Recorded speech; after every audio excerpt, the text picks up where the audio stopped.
Dear listeners, before we get started, drop a quick hi in the comments and let us know where you're tuning in from. Also, if you have any suggestions for us to make the channel better, please let us know. Now let's start with the story. I'm Hunter, 31, male, electrician. Been doing this gig for about 8 years now. Not glamorous, but it's honest, pays the bills, and I don't have to sit in a cubicle pretending to care about Karen's vacation photos or the latest sales forecast. Climb through some ceilings, maybe get electrocuted once or twice a week. Keeps you humble. I was engaged to Marie, 29, physical therapist at some swanky sports medicine clinic downtown. You know the type, polished, expensive coffee habit, probably knows 12 different ways to say tight hamstrings. We'd been together 4 years, living together for the last 2. Got engaged this past February. Valentine's Day. Real original, I know. Sue me. I thought she'd like the cliche. Everything seemed fine. We were talking wedding plans. She wanted a big fall wedding next year. Church, flowers, rented tuxedos, reception at a country club with tiny overpriced appetizers nobody really wants to eat. I nodded and smiled like a good fiancé. Honestly, I was just happy she seemed happy. My parents loved her. Hers tolerated me, which in in-law terms is basically a standing ovation. Then, this happened. I'd had a long one at the site, running new electrical through some ancient office building that looked like it should have been condemned during Nixon's presidency. Crawling through dusty crawl spaces, dodging rats the size of house cats, trying not to get asbestos in my lungs. The usual Tuesday. I get home around 6 p.m., looking like I'd just emerged from the underworld. All I want is a hot shower, something greasy to eat, and about 30 minutes where no one talks to me unless I'm on fire. But her car's in the driveway. That's weird. Tuesdays, she's usually at some admin meeting with the other therapists, billing, scheduling, mysterious therapist things I never pretended to understand. But hey, cool. She's home early. Maybe she brought takeout. A man can dream. I walk in, and there she is, sitting on the couch in her work clothes, still looking like a magazine ad for modern, responsible adults who recycle. But she's not relaxed. No Netflix on. No wine glass. Just sitting. Stiff. Like someone waiting for a root canal. And then I see it. The look. You know the look. That look people get when they're about to hit you with something big. Pregnant. Lost their job. Bought a dog. Or found Jesus in their cereal. That wide-eyed, lip-biting, pre-reveal expression like they're on a daytime talk show and about to unveil the results of a paternity test. I drop my tool bag by the door. Before I can even ask what's going on, she blurts out, "Hunter, can we talk? I need to tell you something." That tone. The one women use when you just know you're about to be emotionally hit by a freight train made entirely of phrases like, "It's not you.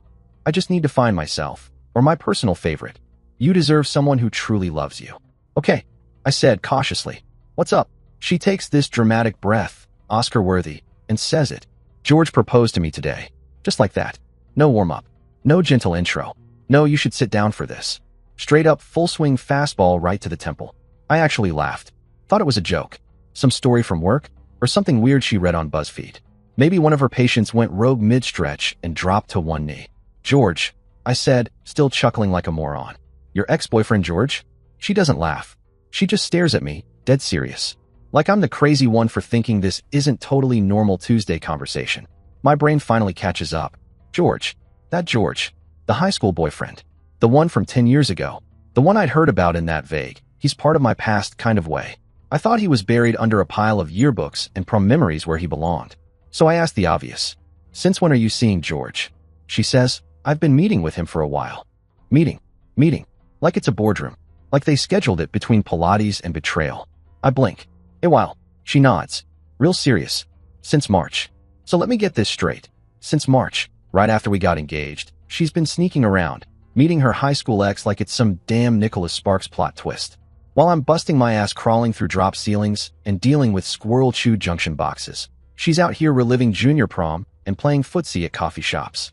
I'm out here working overtime to pay for a wedding ring, and she's out here speed-running a second-chance romance with Captain Letterman jacket.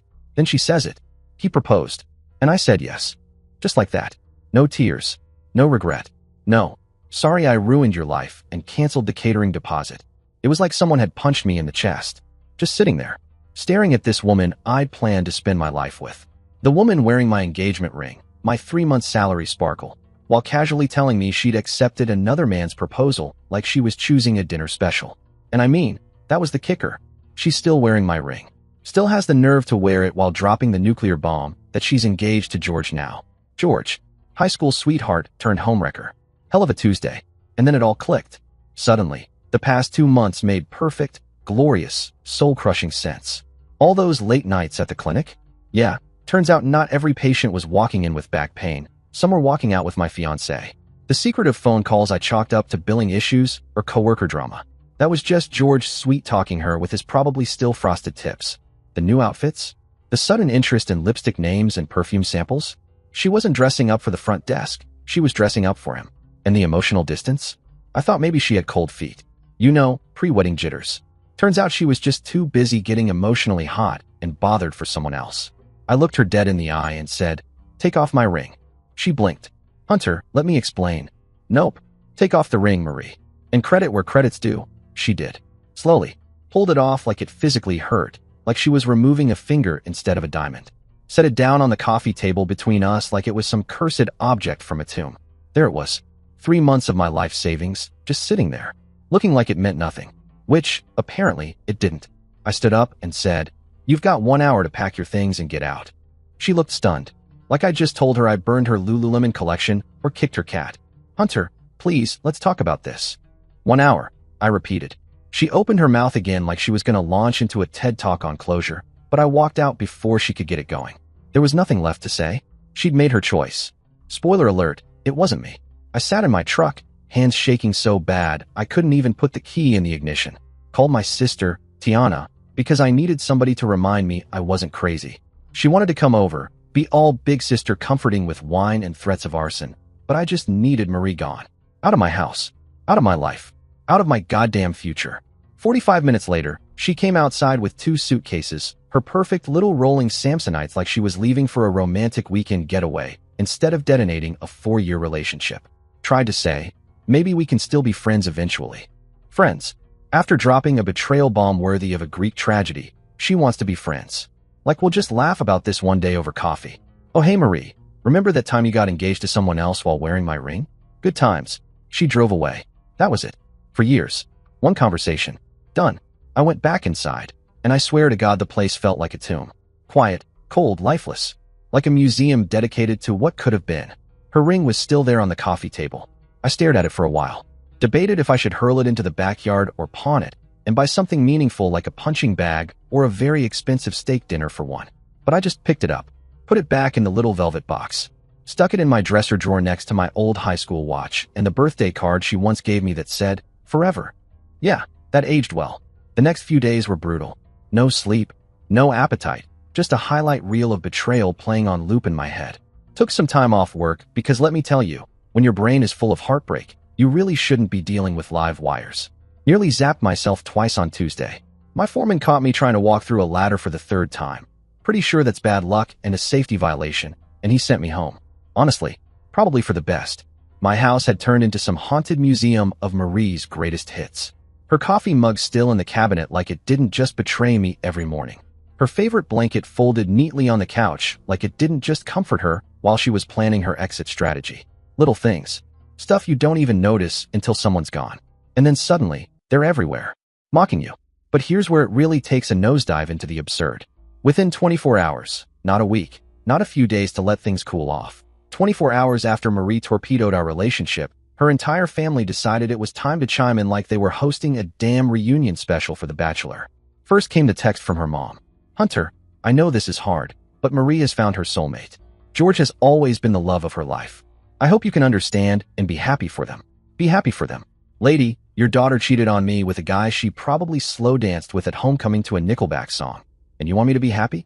I gave this woman 4 years of my life, paid for a ring, picked out venue brochures, listened to her complain about spin class injuries, and you want me to throw George a welcome party? Then, because apparently it was contact Hunter and say something mind-blowingly tone-deaf day, her dad left a voicemail. Sometimes these things happen for a reason, he said. Marie and George belong together. They have real history, a deep connection that goes all the way back to when they were young.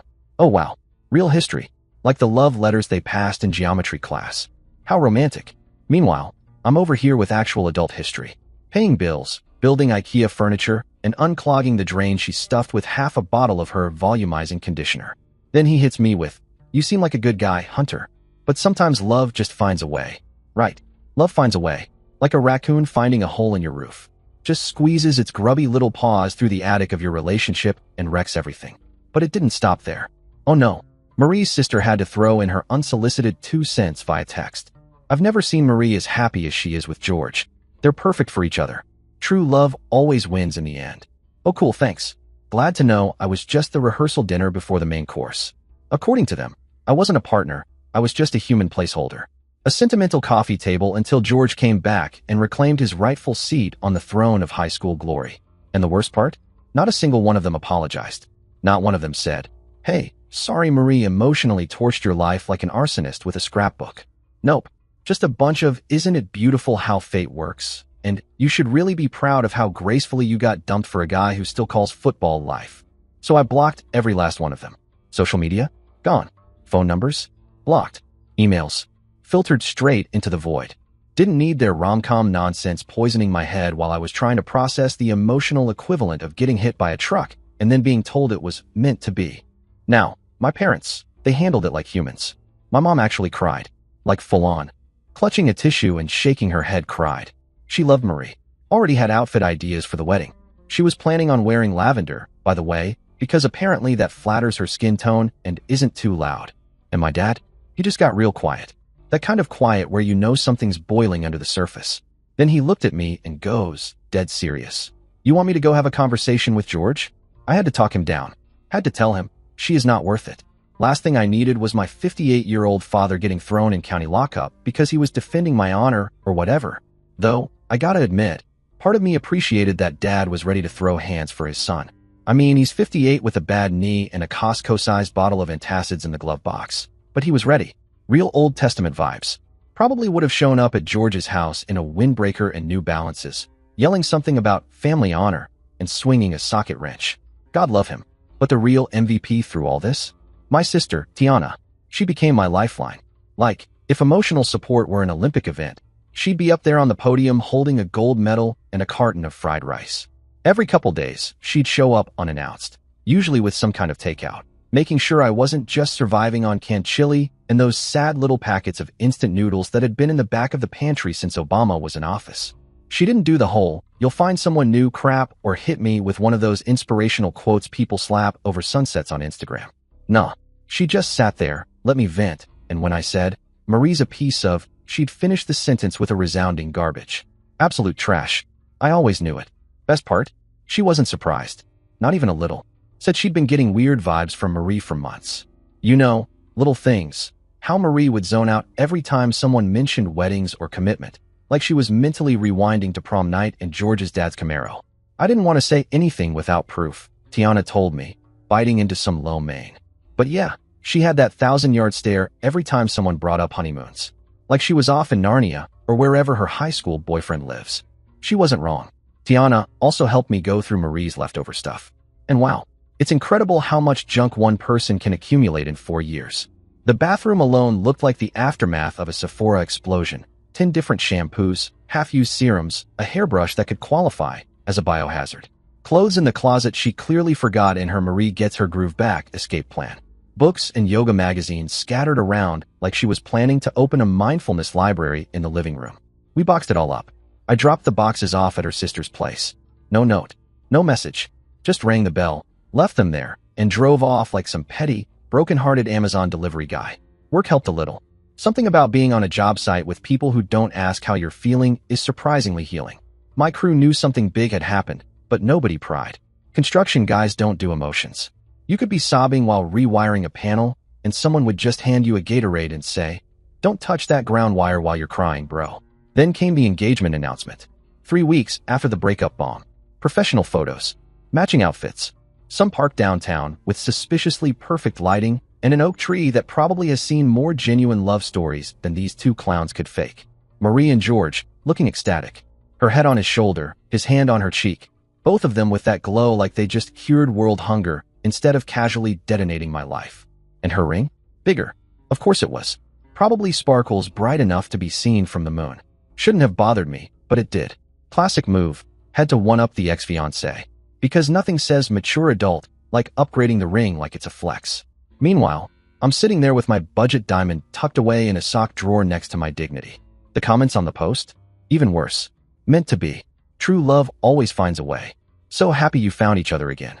Like they're starring in some feel-good Hallmark movie instead of the wreckage of my actual, real-life relationship. I half expected someone to write, "Wow, love wins," while sipping champagne poured over my shattered self-esteem. Started wondering if maybe I dodged a bullet.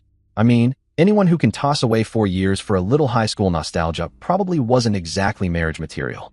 Probably shouldn't be trusted with life decisions in general. Still hurt like hell, though. Let's not pretend I was suddenly enlightened and doing yoga in my garage. But at least I found out before the wedding. Not 5 years and 2 kids deep.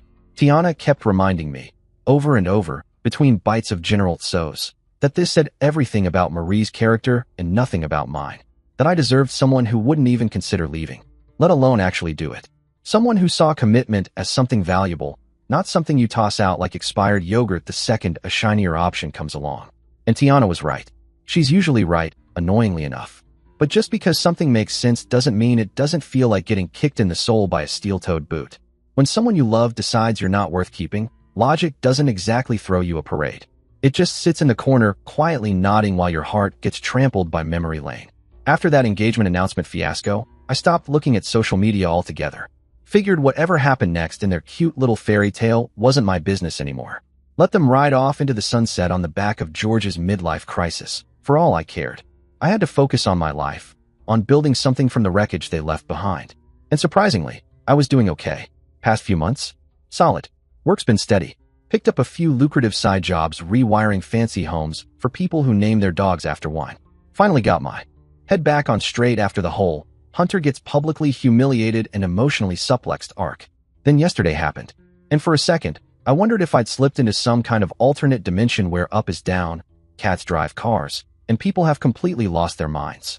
Because Marie, the woman who torched our 4-year relationship to go frolic through memory lane with George, had the absolute balls to text me, asking for money. Money. For their wedding. I'm not even kidding. I wish I was. I'd rather say I hallucinated the whole thing after inhaling too many insulation fumes. But no, it was real. Let me break it down, because the level of audacity here deserves its own documentary. It was a Tuesday afternoon. I was midway through quoting a rewiring job when my phone buzzed with a text from an unknown number. At first, I figured it was another scam text trying to sell me extended car warranties or someone's great uncle's crypto scheme. Then I saw the message. "Hey Hunter, hope you're doing well. Was wondering if we could talk about something important." That was when I knew in my bones. You don't get a "hope you're doing well" from an ex unless there's a flaming bag of nonsense attached to it. I stared at the screen for a good minute. I'd blocked Marie on everything months ago, socials, email, smoke signals, you name it. So either she got a new number or was borrowing someone else's phone to sneak in like some emotionally unstable ninja. My first instinct: delete, block, erase her from my digital existence again. But curiosity got the better of me. Like watching a car on fire. You don't want to look, but you can't not look. I figured, hey, whatever she wants can't possibly make things worse than they already were, right? "Oh, past Hunter. You sweet, dumb bastard." So I replied, "What do you want to talk about?" And then came the message. The one that made me do an actual double take like I was in a cartoon. She said, and I quote, "George and I are planning our wedding for next month, and we're coming up a little short on funds. Would you be willing to help us out?" Let me repeat that for the people in the back. Marie asked me to help pay for her wedding to George. Not alone, mind you. Not "Hi, can you spot me a coffee or cover the tip for dinner?" No, straight up financial contribution request for the nuptials she planned with the guy she left me for. I had to read it 3 times before it sank in. Thought maybe I was having a stroke. Or maybe my phone was possessed. Nope, just Marie being Marie. Somehow achieving a new high score in the game of who can be the most oblivious human on earth. This woman broke our engagement. Took 4 years of my life, shredded them like old tax documents, picked George off the nostalgia shelf, and now she's got the nerve to say, "Hey, could you chip in for the floral arrangements?" That is a different level of delusion. The wedding that was supposed to be ours, the one we had talked about over coffee, on long drives, while lying in bed binge-watching baking shows. The same wedding she torched like it was a pile of old love letters because George suddenly became more important. But wait, oh wait, it gets better. Her follow-up text? "Buckle up. George doesn't know I'm asking you for money, so don't worry about that." Ah yes, because nothing says healthy boundaries and sound decision-making like secretly fundraising behind your fiancé's back. Like, was that supposed to reassure me? Was I supposed to go, "Oh cool, at least George isn't in on this wildly inappropriate cash grab"? I guess that was meant to make me feel special. Like I'd been handpicked for a covert emotional shakedown. The sheer audacity was breathtaking. Like, gasping for air, leaning on the counter levels of audacity. She thought so little of me. So little, that the idea of asking me, her ex-fiancé, to bankroll her new love story didn't even register as unhinged. In her mind, I was just this helpful ATM with emotional baggage, standing by in case of wedding-related financial emergencies.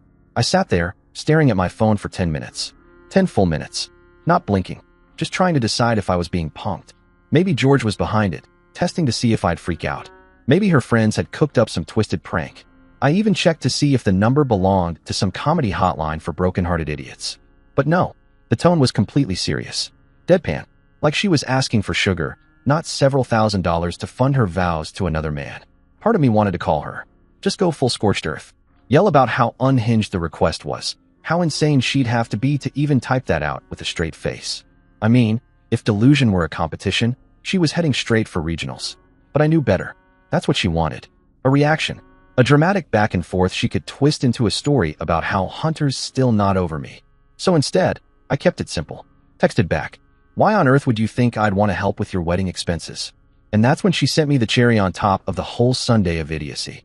She said, "And this is real. I'm not making this up. We were together for 4 years. I know you're a good person who wants people to be happy. Even though things didn't work out between us, I hoped you'd want me to have the wedding of my dreams. Because that's what good people do. They support their ex's happiness." You ever read something so manipulative it makes you physically twitch? She actually tried to guilt me into paying for her wedding by appealing to my character. Like if I said no, I was the villain in this romantic saga. Like I was some grumpy troll standing between her and the enchanted forest of eternal love with George. Then, just to crank the creepy up to 11, she mentioned how much I'd been making on my recent side jobs. Excuse me? How the hell did she know that? Was she asking mutual friends? Stalking my Facebook? Hiding in my crawl space with a calculator? None of the answers were comforting. She also threw in this little gem. George's construction business is struggling right now. We've already put deposits down on the venue and the vendors. We can't afford to lose that money. We just need a few thousand to make everything work. Oh, just a few thousand. Just the price of a used car, a small vacation, or my dignity being dragged across broken glass. And I'll always remember how you helped make our special day possible. Yeah, I bet you will. Every time you cut the cake, you'll think, Hunter's money sure tastes like betrayal. A few $1,000s. To pay for the wedding. That was supposed to be ours. From the guy she dumped to marry someone else. I finally responded. Took a deep breath, cracked my knuckles, and typed it out. You have got to be out of your goddamn mind if you think I'd give you a single penny. For anything. Let alone your wedding. And I meant it with my whole chest. I told her flat out that asking your ex-fiancé, you know, the guy you dumped, to fund your new relationship was, without exaggeration, one of the most tone-deaf, galaxy-brain, reality-detached things I had ever heard of in my entire life. And I once saw a guy try to use a hammer as a screwdriver, so the bar was low. Her response? Immediate. Like she had that text locked and loaded. She got defensive right away. I just thought you cared about my happiness. I thought you were mature enough to move past everything and help out as a friend. A friend? Ma'am, you blasted my life apart like a wrecking ball, and now you want to slap a little emotional duct tape over it and call it friendship? Apparently, destroying someone's life now earns you access to their Venmo. What a time to be alive. I told her, lose my number. Do not contact me again. Then I added, if you're short on wedding money, maybe ask your cheer squad of a family, the ones who were so thrilled you left me. Or, here's a wild idea. Maybe George can figure out how to afford his own damn wedding instead of having his fiancée hit up her ex like he's the bank of regret. And then, as if we hadn't already hit peak lunacy, she tried one more time. Said I was being vindictive and holding grudges instead of moving on like an adult. That if I really wanted to show I'd grown and let go, I'd support her happiness and help them out. Oh sure, right after I send them a check, maybe I can swing by and help set up the chairs too. Maybe give a speech at the reception. I'm Hunter, the ex. I'm not bitter. I'm just broke. Thanks for coming, everybody. It was more manipulation, wrapped in dollar store psychology and tied up with a big OL ribbon of narcissism. A masterclass in delusion, really. I should have taken notes. So I blocked the number. Again, went back to my day, tried to focus on work, but I could not stop thinking about the sheer balls it took to even type that message. Like she just woke up one morning, rolled over, and thought, you know who might want to pay for this wedding? The guy I stomped on like a stress ball. Months after she blew up our relationship like it was a season finale twist, she really thought I'd bankroll the sequel. Like I was some kind of charitable foundation, The hunter fund for emotionally tone-deaf brides. The worst part? The casualness of it all. No apology. No self-awareness. No. Hey, I realize this is incredibly inappropriate and probably a little psychotic. Nope. Just that blank, entitled expectation that I'd be cool with it. That because we used to care about each other, that somehow earned her permanent VIP access to my wallet. I mean, what next? If money got tight, would she ask me to babysit their kids someday? Help cover their mortgage? Co-sign a loan when George's sad little business finally faceplants into bankruptcy? The entitlement was Olympic level. Staggering. We were together 4 years.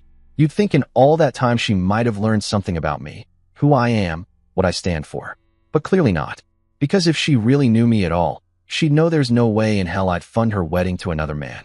At least now I know, like, carved in stone, hand to God no, that her leaving was the best thing that ever happened to our relationship.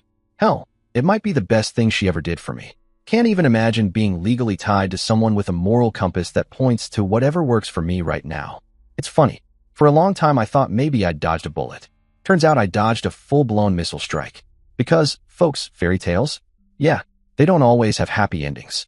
Sometimes they end with the princess in court-ordered therapy and the prince living in his mom's basement with 3 restraining orders. I got the full story from my sister Tiana last week.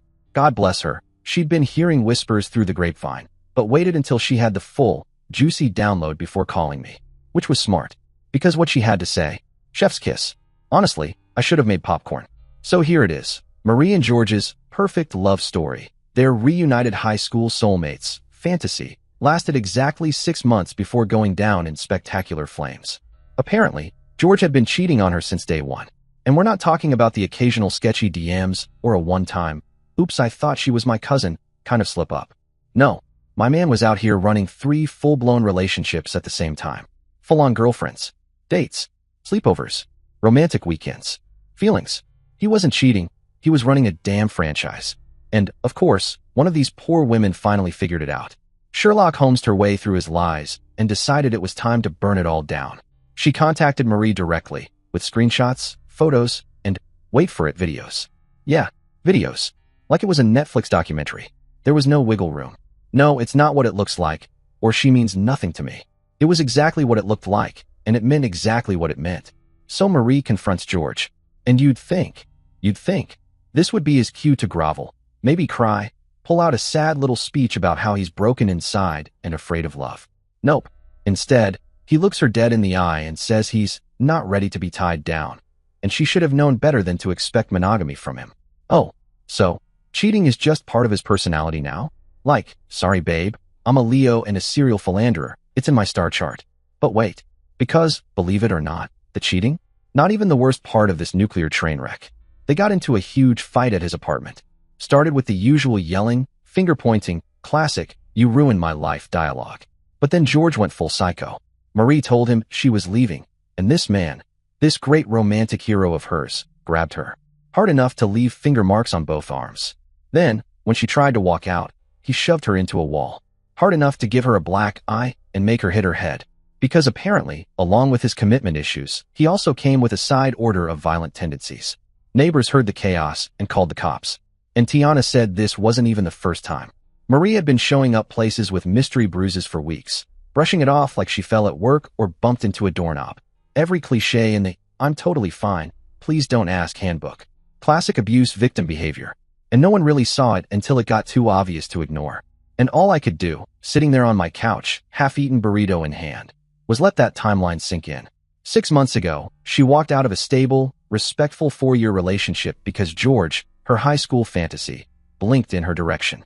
Threw away everything we built, trust, loyalty, shared Netflix passwords, for a delusion. What she got instead? 6 months of lies, cheating, and physical abuse from a guy who, shocker, never gave a damn about her. George didn't come back because he missed her. He saw an opportunity. An old flame with a soft spot and a blind spot. He wanted some fun, some attention, and maybe a place to crash when the other girlfriends got too clingy. Consequences be damned. Soon as the novelty wore off, George showed his true colors like he was modeling the fall collection for toxic boyfriends. Real quick, that charming free spirit routine turned into, I do what I want and screw whoever I want too. And look, I'll say it. Part of me does feel bad for Marie. Because no one deserves to get hit. I don't care how poor your judgment is, how awful your decision-making skills are, or how many Pinterest boards you made about a man who turned out to be a sociopath with biceps. Abuse is abuse, and it's never okay. But also, let's not pretend I'm Mother Teresa over here. Mostly, I feel vindicated as hell. She wanted excitement over stability, passion over trust, a fantasy over reality. Her high school sweetheart over the guy who paid for her engagement ring with literal sweat, ceiling insulation, and enough voltage to kill a raccoon. Well, she got exactly what she chose. I hope those 6 months of true love were worth setting fire to 4 years of an actual relationship. I hope the thrill of dating a man with a motorcycle and commitment issues really scratched that nostalgic itch. Because while she was living in a Nicholas Sparks fan fiction, I was cleaning out our shared pantry wondering what to do with her quinoa. And now George. Oh, George is handling the fallout like a true champion of emotional maturity.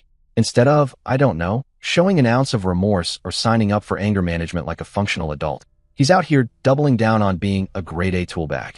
He's telling mutual friends Marie was too clingy and too dramatic, that he just needed space, that the relationship wasn't working out for him. No mention, of course, of the cheating, the lying, or the small detail where he threw her into a wall. Just George out here gaslighting the group chat like he's auditioning for an Olympic medal in denial. Classic abuser playbook. Make yourself the chill, misunderstood victim while your actual victim is buying concealer in bulk.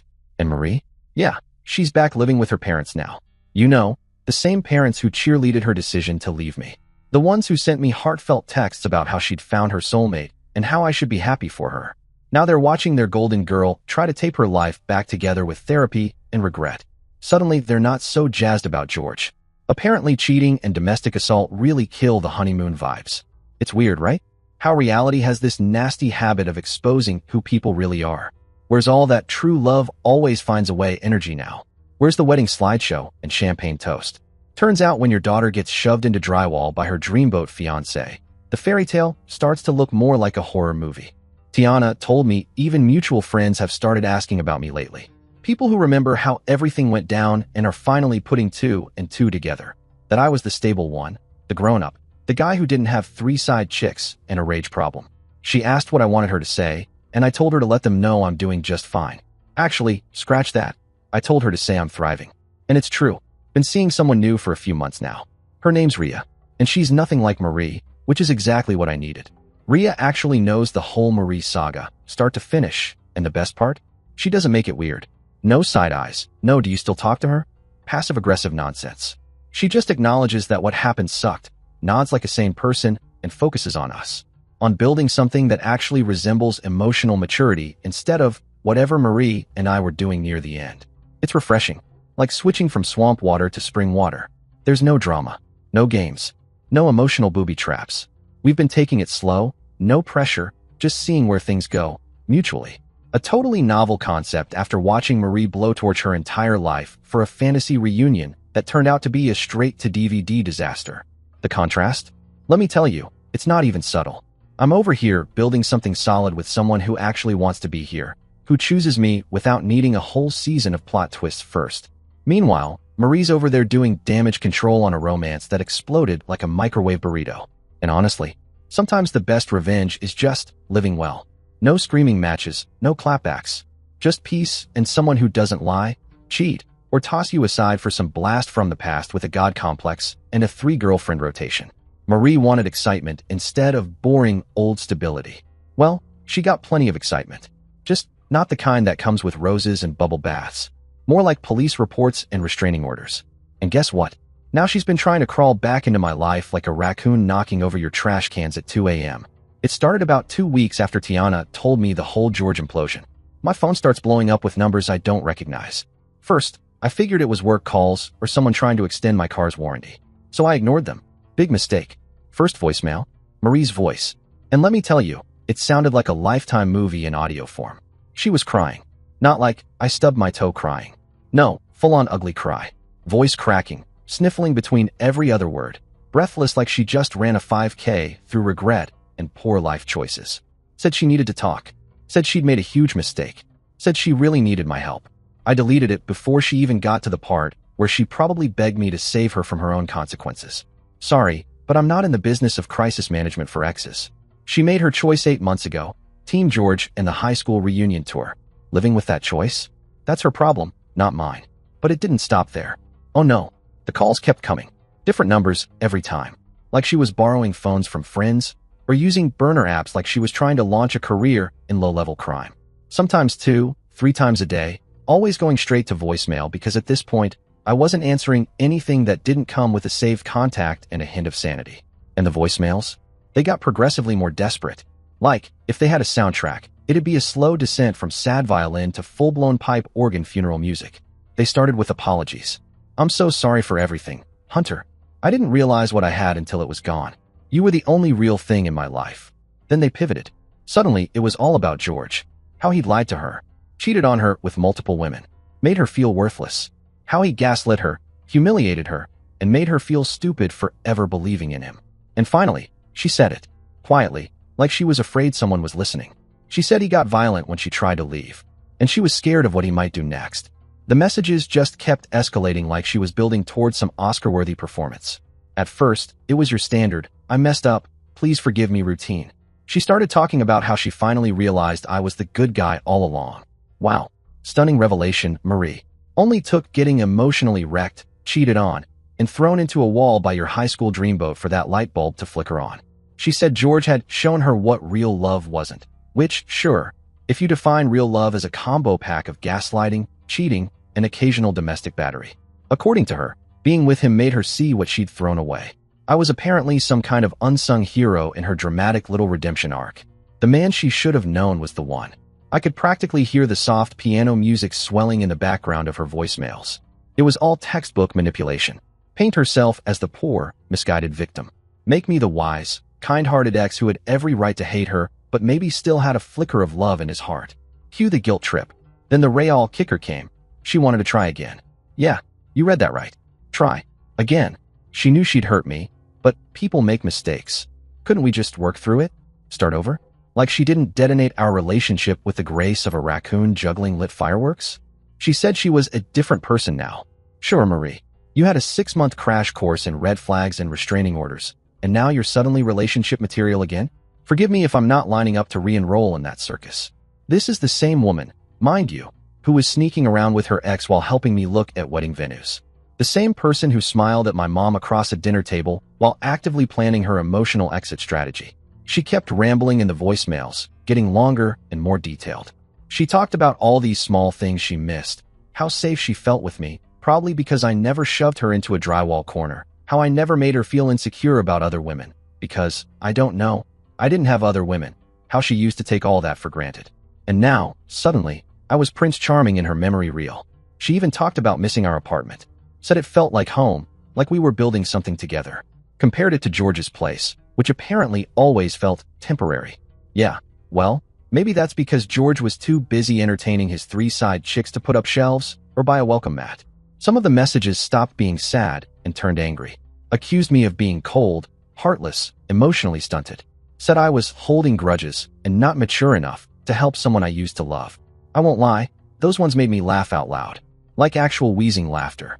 You leave me for a guy with the emotional range of a lawnmower, and now I'm the bad guy for not rushing in to save you from your own dumpster fire? No thanks. This isn't a Nicholas Sparks movie, and I'm not your redemption subplot. And just when I thought it couldn't get weirder, the call started coming at all hours. Middle of the night, probably after too much wine and self-loathing. Crack of dawn, because nothing says fresh start like begging your ex to take you back before 6 a.m. Lunchtime, maybe a sad sandwich reminded her of how I used to pack her lunch. Always the same themes, always the same voice swinging between heartbreak and righteous fury like she was stuck in a soap opera marathon. I started keeping my phone on silent 24/7, not because I was avoiding work calls or afraid of talking to people, just to avoid hearing it ring constantly. Rhea noticed I was getting kind of tense, like pacing the kitchen, sighing for no reason tense, and asked what was going on. I tried brushing it off at first, but eventually told her about the voicemails, the desperate calls, the nighttime sobbing Marie hotline. She raised an eyebrow, like, you've got to be kidding me, and then said, why don't you just change your number? At first, I resisted, out of pure stubbornness. I mean, why should I have to change my number? I wasn't the one stalking an ex like a deranged telemarketer.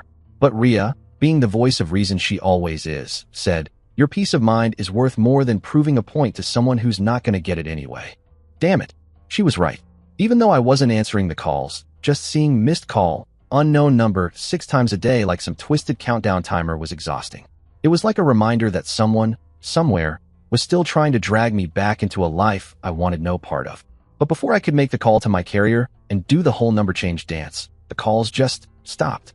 Dead silence. Not a single buzz, beep, or voicemail for almost a week.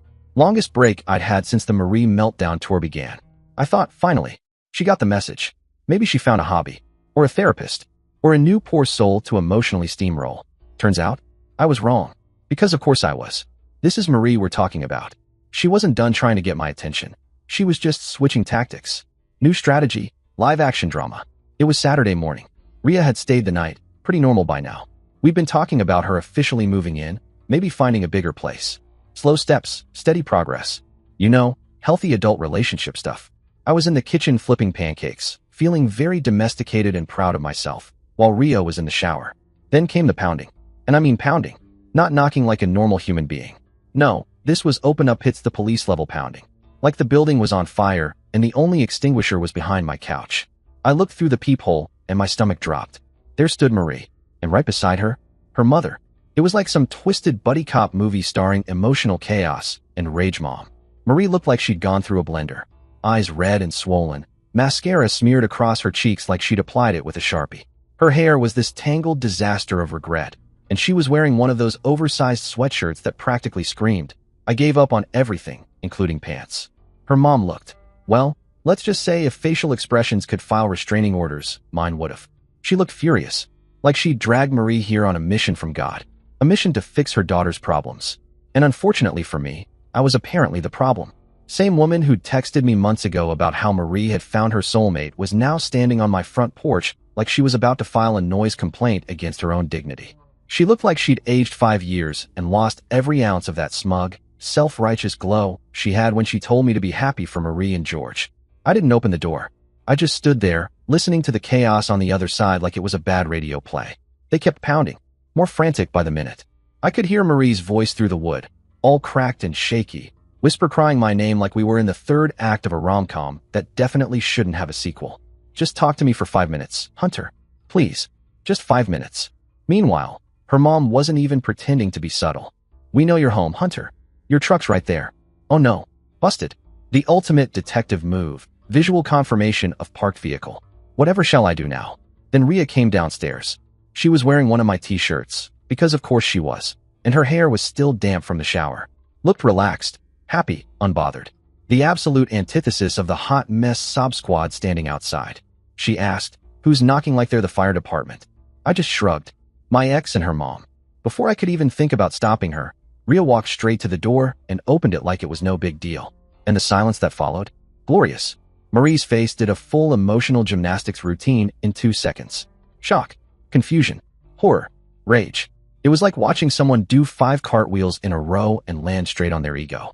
Her mom looked surprised too, but she at least tried to cover it with that strained smile moms use when they realize they backed the wrong horse in the family drama derby. Ria, bless her, handled it like a pro. Calm, polite, totally unshakable. She just looked at them and said, "Hunter's busy right now. He's doing fine, and we're asking for some space. Thank you." Boom. Done. No theatrics. No messy explanations. Just facts, served with a side of "you can go now." I came up behind her and rested my hand on her shoulder, part support, part statement. Marie saw me, and her entire demeanor changed on a dime. That desperate relief washed over her face like she thought this was the part where I'd run outside, sweep her into a hug, and forgive everything because true love always finds a way, or whatever garbage she'd been feeding herself. She immediately started rambling. "I've been trying to reach you for weeks. I just need to talk to you, Hunter. Please. I made the biggest mistake of my life leaving you for George. I didn't know what I had until." And then her mom jumped in, like it was family tag team apology hour. "She's been through hell, Hunter. George wasn't who we thought he was. He's not the man we believed he was. Right. Because suddenly, now that your daughter got cheated on and body-checked into a wall, he's not a good guy anymore. Funny how George's status changed from perfect soulmate to human dumpster fire, only after things blew up. Convenient, that revisionist history. The same woman who once typed out, "I hope you can be happy for them," with her thumbs and a straight face was now standing on my porch, begging me to talk to the human tear fountain next to her. I kept it short, polite-ish, uninterested in guilt trips about what we had, or how good things used to be. Because what we had got traded in for George's passion and excitement. And we all saw how that turned out. Marie looked between me and Rhea again, taking in the hand on her shoulder, the way Rhea stood in my doorway like she belonged there. Then she asked, "How long have you two been together?" Her voice cracked a little, like she was already preparing to not like the answer. I said, "About 10 months. She blinked like I'd slapped her with a calendar, like she couldn't quite wrap her head around the math. 10 months. Since she left me. For her ex. She tried the whole tired routine, though what we had was real speech. Like that was supposed to be some kind of emotional sledgehammer that had knocked me off my feet and into her arms. Meanwhile, I'm just standing there thinking, "Lady, if this is your A game, no wonder George cheated on you with half the county." She said George had just been confusion and nostalgia, while our relationship was solid and meaningful. Oh, now it was meaningful. Back when she was sneaking around behind my back and accepting surprise proposals from Mr. Midlife Crisis, it didn't seem all that meaningful to her. Too little, too late. I told her flat out. What we had is past tense. Done. Wrapped. Buried next to the romantic dignity she left behind when she showed up on my porch with her mom and a mascara trail worthy of a soap opera. That's when her mom switched gears. Apparently, realizing that sob stories and Marie's tear duct theatrics weren't cutting it, she decided to pull the appeal to Hunter's character card. "You're a good man," she said, like she was giving a eulogy at my emotional funeral. "Marie's learned from her mistake. Can't you find it in your heart to forgive her?" I looked her dead in the eye and said, "I already forgave her. But not for her, for me. Because here's the truth. Forgiveness doesn't mean taking someone back. It's not a punch card where you get enough stamps and earn a do-over. It's about letting go of anger so you don't turn into a bitter mess who shouts at squirrels and has trust issues with vending machines." Marie, of course, got more desperate. "Why won't you even consider trying again?" she said, like she was shocked I hadn't been living in monk-like celibacy, just hoping she'd come crawling back. So I laid it out for her. Simple. Clean. No sugarcoating. Because I don't trust you, Marie. And trust's not a light switch. You don't just flip it back on when it's convenient. I told her she'd shown me exactly who she was when things got hard.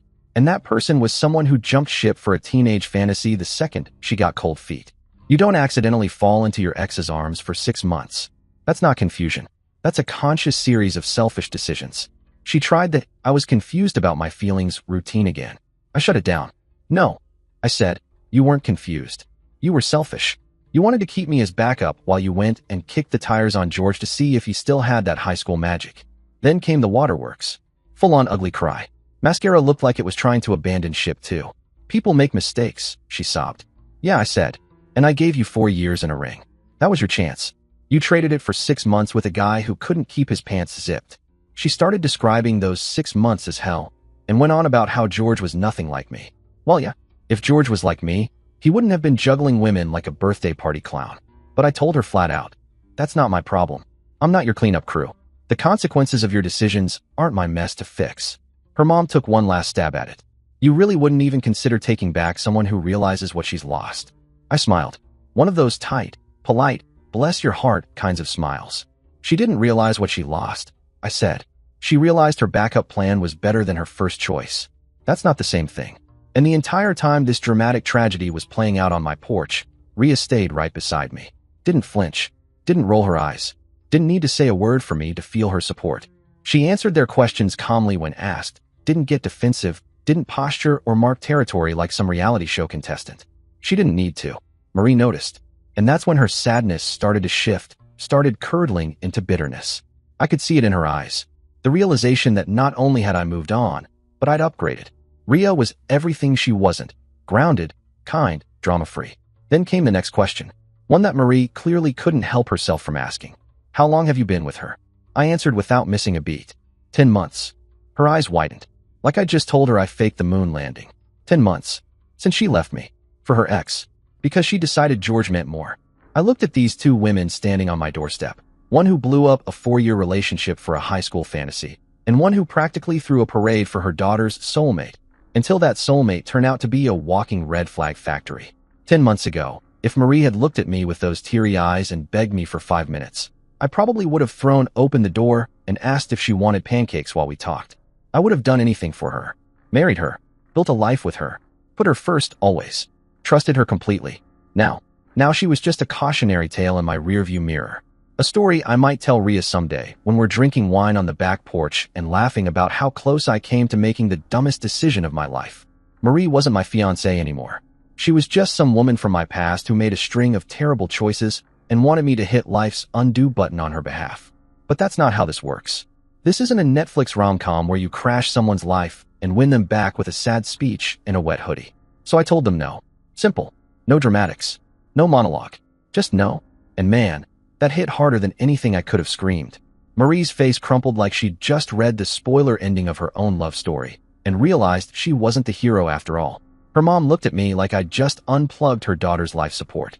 Total disbelief. Like they couldn't fathom the idea that I, quiet, dependable, good guy Hunter, wasn't going to just roll over and be the rescue dog they assumed I'd always be. They stood there for another minute, waiting, probably hoping I'd have a change of heart. Or a brain aneurysm. Maybe Marie thought I'd pull her into my arms. Maybe her mom thought I'd offer them coffee and a couch to cry on. Instead, they got nothing but the sound of rejection echoing through a locked screen door. Marie had made her choice. She'd lived with the consequences. Now she wanted to swap the game cartridge mid-level and pretend the last 10 months didn't happen. Sorry, sweetie. This ain't Nintendo. Life doesn't work that way. Eventually, they walked back to their car. No hugs. No teary goodbyes. Just two defeated silhouettes trudging toward the mess they made. Ria, still standing next to me, calm as ever, closed the door and locked it. Then she turned to me and asked, "You okay?" And I realized I was actually better than okay. Standing there with her, hearing that deadbolt click, watching Marie's taillights disappear down my street, felt like someone finally took the emotional trash out. Fresh air. No bitterness. No regrets. No lingering what-ifs. Just peace. And Marie had chosen excitement over stability. George over me. A fantasy over a future. She got exactly what she picked. And me? I got something better. Someone who chose me first. Every day, without having to think about it. Dear listeners, please share your thoughts in the comments section below and don't forget to like, share, and subscribe.